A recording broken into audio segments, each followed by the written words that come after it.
Hey folks, I'm Jimmy Weller with Weller's Utility Trailers. Want to talk to you about this trailer over here. It's a 6x10 high quality US cargo. They're made by Forest River. If you've ever done camping, you've probably heard the name Forest River. They're probably the biggest camper manufacturer, but they also make enclosed trailers. Very high quality, great craftsmanship. This one here, it has aluminum wheels, has the screwless exterior.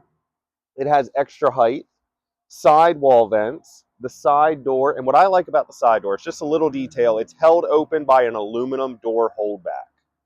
It has high performance wood on the inside. Looks like OSB, but it is not OSB. It's made up of a different chemical. It holds together similar to treated wood. Has a one-piece roof, no seams in it. That V-nose on the front, it slopes down from the top also just to make it even more wind resistant. There's that other sidewall vent over there. As you can see, it's got the ramp door with the extension flap. LED lights all the way around it. This is a great trailer if you're going to haul lawnmowers, tools, maybe you're moving cross country. Whatever you may need it for, it's available at Weller's Utility Trailers. Come check it out Tuesday through Saturday and check out Wellers.com.